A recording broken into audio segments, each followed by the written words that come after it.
So here we are again with the Center for Earth Education and Learning, the speaker series live. And today I have the pleasure again to speak with Peter Maxwell-Slattery. Peter, welcome. Blessings, Henning. Good to be doing this again. Yeah, Peter, and today the topic is evolution. And we shared information about that already for a couple of days. Started off with that, with the message I got a couple of weeks ago. We went a little exchanging in terms of some information, and now is the time. And it's around three things. First is around creation and perfection. Second is around jealousy. And third is around all the answers. So, but to get into the first kind of bucket, creation and perfection, I want to add a little. It is about someone I cited already here and there, and it's again James Gilliland. And he said about perfection, there is basically no perfection. It's, in other words, it's about us raising the bar constantly. But back to this bucket here about creation and perfection. Peter, what comes to your mind? How to summarize some things around those things, creation and perfection? Well, I think Master Gilliland, which I call him that because he's not only a good friend but also a teacher, and I see him at that state for many years assisting humanity, and I think he's spot on with that, but I will put a but in there that it depends on whose lens you're viewing reality through, because some people aren't at that stage to see that things are in a way that James might describe that, to where I say that even in the perfection is the imperfection, and the imperfections are what makes things perfect, but it is also setting the bar constantly for soul evolution, and as we've talked about on this show, striving to do better when we can do better. Sometimes you've got to pick your battles, and it's a timing thing. Sun Tzu Art of War goes into that type of thing, but you know, the Tibetan rainbow body teachings is a prime example of striving for perfection continuously through the practices, and the Dzogchen teachings and the termas, the actual transmissions. And so, yeah, I think it's all about each person and what their come from is. But it does come down to soul evolution, and also what I'm delving into more now than ever with self-mastery, as well as assisting people in their spiritual gifts and talents and initiating contact, human potentiality. And I think a lot of people are unaware of what we're truly potential of. They may do some research, they may be aware of certain things that we can do on a conscious level, but it really needs to be studied, which it is by not just me. There's a lot of people doing great work and for a lot longer than what I have, but in that it's the human potentiality. And so, yeah, like I said, it's all about the eye of the beholder. Yeah, and I think just to add, Peter, isn't it right, when we think about creation, it's about what we talked also before. Everyone could recognize for him or herself what it is, what he or she can bring to this world, and to be better at it, getting just to a good level or even a best level.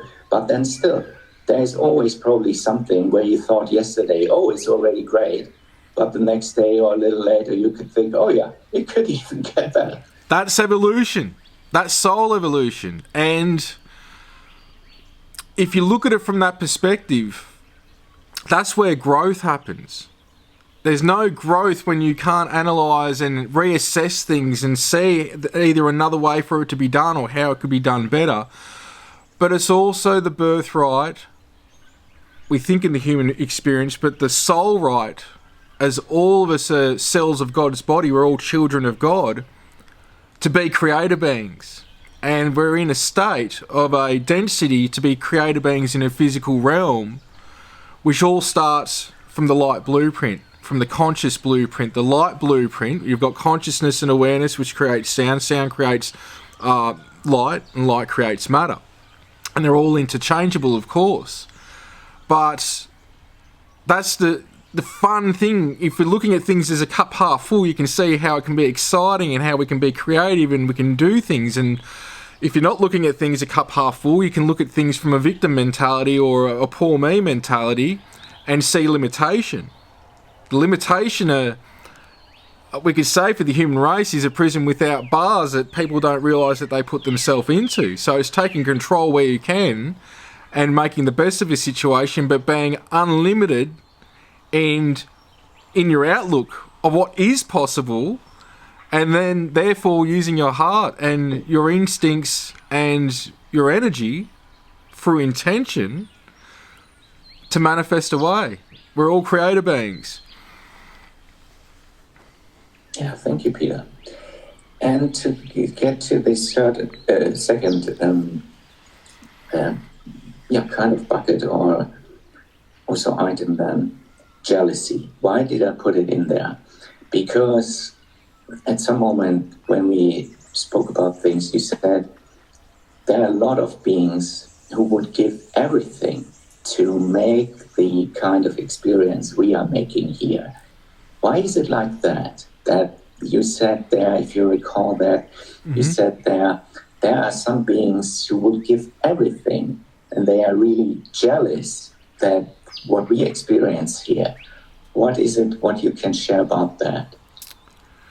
It's multifaceted, but to thumbnail sketch what you've asked, and a lot of people get me wrong when I talk about ascension, and they don't understand the in-depth material of 13 books, documentaries, and everything else that I've done, because some things I need to explain in the written word. I can't verbalise it in a way that can convey exactly what I'm trying to do. But a lot of us have come from ascended states, and in our natural state, we are all ascended beings. We fall from that state to learn and grow and experience things from a different level. That it has to be, even if it's the same thing as another soul, it has to be different because it's all for the overall collective of God, Source, Creator. Now, when looking at things from that perspective and the greater perspective, on a soul level, we're all on par.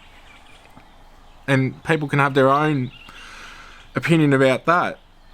But the physical vessel is a conglomerate of many intelligences. We could say, the way I've described this over the years with the Shiji material and the contacts, is that this is like a super being in the 3D realm. And most are unaware of it. We're a conglomerate of many intelligences, extraterrestrial intelligences, with trans-dimensional capabilities from a light blueprint level that gives us angelic capabilities to where we can be physical and non-physical and interchange. And it hasn't been done like this on this level before. And even on the physical blueprint level, we could say of the DNA and being a conglomerate of many other intelligences, it heightens things to when we are extremely negative, we are negative. When we're extremely happy, we are happy. And it's mastering that unlocks through consciousness these trans-dimensional capabilities. Going into the rainbow body again, the loving thoughts for many years, or we could say using negative thoughts as fuel to attain ascension in the rainbow body, that is unlocking these ascension capabilities, which, like I say, we've actually if you are even a vibration, if you are light, you have not ascended to your full capability yet. It's not until you merge into the one consciousness that's all consciousness.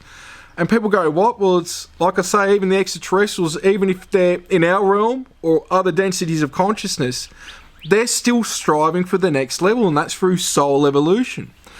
Now, in terms of the human experience, why we could say some are jealous, and I guess jealous is a powerful word, but I would say that you could say, yes, they are jealous. Maybe they're... I don't know another word to use off the top of my head, but the way that we can touch another, caress another, make love, the way that we can smell the air or smell a rose, the way that we can walk on a pasture, the way that we can hike up a mountain, the way that we can interface with other intelligences like animals and our society, things like that in this way. It doesn't mean that these other races and even 3D extraterrestrial races aren't doing this. Of course they are. But because we're a conglomerate of many intelligences, let's say that these things are heightened through not just the 5 senses, but the inner vision and also the clair senses and touch sensation and thought transfer and what have you. I've been to other worlds, and I can tell you that Earth is a gift as well as all planetary bodies. But there is nothing quite like the human experience. And even, we could say, the co-creators of extraterrestrial intelligences and the Elohim, when this was being done, they didn't know what the outcome was going to be. But this is what God Source Creator does. It does interesting things. So when I talk about jealousy, I'm also saying at the same time, yeah, that's how some of these otherworldly beings can be seeing our experience and get jealous of it. But the most powerful beings, powerful souls at this time that have soul knowledge through experience and wisdom have come here to help elevate humanity, to help humanity empower itself. And we've got many master teachers, like beings like Yeshua, and there's Babaji and Padmasambhava and Kuan Yin and the House of Mary, all these other intelligences assisting. But it's something we have to do ourselves, and it's, again, worthy to take note to embrace the human experience. And we need to pray for each other at this time, to help uplift each other at this time, because things are going to be getting a little bit hairy for a while, as I've spoke about going back before the 5-year mark, that this next 10 years was going to get a bit crazy. And whether it's socially or economically, whether it's with sicknesses, there's a whole plethora of different things that are going to be occurring, and these are tests within our soul evolution of how we conduct ourselves and we handle these times, and it's through love and peace, but also bringing out the peaceful warrior within us, the strength within us, that line within us, to get through these times being the best version of ourselves. And it's not through violence, it's through love, it's through peace, and it's through helping our fellow humans. And there's nothing quite like this, but to every elevation you're going to be met with the level of opposition that is opposing it. And the tests in those times are what we could say we judge ourselves from that level, if we're worthy enough to reach that next state with the wisdom to conduct ourselves in that state. We're all worthy for all levels, but these are tests that we put upon ourselves to see if we are ready, and it's through our choices and it's through our actions. So I hope I've gone a bit over the map there, but I do hope that that's digestible in the manner that I've put that. Yeah, thank you, Peter. And I want to highlight the capability of what we can call as intelligence, to say what we have, and that is the kind of bridge to the third, kind of bucket of item, what I called all the answers. What I mean with that is, I think what I came across is we can tap into the greater consciousness, into the sea of consciousness, and then we have all the answers. It's not necessarily our brain, but it might be still a connection point. But anyway, Peter, what is your thoughts on this, what I framed here as all the answers? I think you're spot on the mark, but I'll go into a but again, because it depends on one's lens that they're viewing this reality and the level that they're at. You could say from one angle, nobody's got all the answers, and that's where, with friends and family, we pull each other up, we strive to be better. But when you connect to the mind behind the mind that's observing that state, that all-knowing state, all answers are accessible there, and it's done through the heart space.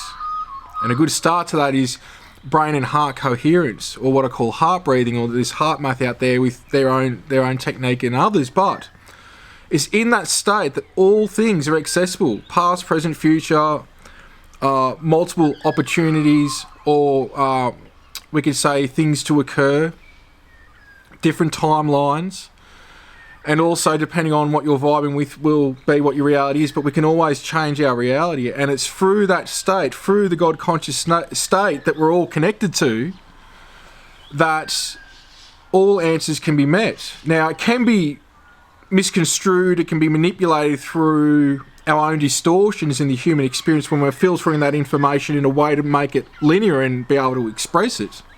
So there is that catch-22 to what we're saying. But we all do have the answers within us. It's that place to where we tap into the heart, we ask that question, we observe what feels right. And sometimes it may be an answer you don't want to hear, or something that can get you a bit nervous with going into the unknown. But we also need to be open for another point of view, and we all have to remember that we're all aspects of source, and because of that, there's all these, we could say, different opinions, but there is the truth. And in that state, as long as you've got pure intention, and you can be silent, and in that space connect, and just listen to your thoughts, your ideas, your feelings, and of course, clear your space on a regular basis, those answers are accessible in that space. And like I say, how does it help you become a better person, or be of service, or bring love and joy into your life? Well, that's for one to measure themselves, but we all have the answers. And the key to that's going within. Yeah, thank you, Peter. I still want to add, I think we can say some are more on the light, some are more on the less light or more darker side, if we want to use those terminologies. Some say we enter a new age, and we have already entered. Some say it's a golden age. In other words, I think there's a likelihood what we called, or what we can call light and dark, will actually, to some extent, be more beneficial or less. But in any case, I think there's also a chance that things operate here and there a little different in these new times to come. And maybe you still want to comment, but one thing I still want to highlight here before the sun comes down, so to say, we hopefully made this recording. Thank you, Peter. That's all right. That's all right. Yeah, the sun's going down. We can go for another few minutes, but yeah, I'll have to get going shortly. I've still got to do some stuff at the sanctuary here before it gets too dark, and got to watch the kangaroos and everything else that's around. But I think with what you've stated, it's all the above. It's like, some extraterrestrials are from the future, some are from the past, some are our ancestors, some are purely from another state, even though we've all got a connection, some are in other realms. And then you've got trans-dimensional intelligences. It's not just black and white, not with that, nor with what you just described, that there is darkness, there is light. It's all an aspect of source. And through the darkness, we experience the light, which you could say the schooling lessons that you find the fruit in how you conduct and how you grow through those dark times. Nor would you know what light is unless you know what darkness is. So there's this whole convoluted thing that, depending on your level and where you're at with this, will depend on what fruit you glean from what I'm even saying or you're saying. But again, it comes down to what are you doing and what are you saying and what are your actions in terms of being in alignment with helping you be a better person, be of service, and bring love and joy into your life. And when you look at all that, it's not all going to be smooth sailing, but that's where you find what you're made out of. That's where you find your potential in emergencies and extreme scenarios and situations. There is growth. and it's also mastering the human experience in terms of the mind and the body reaction, and also coming at it from a soul and spirit perspective of how we conduct ourselves through those trials and tribulations that we experience on the earthly plane. So I think it's all the above that you mentioned. It's just none of this is black and white. That's the thing, and people want it to be black and white.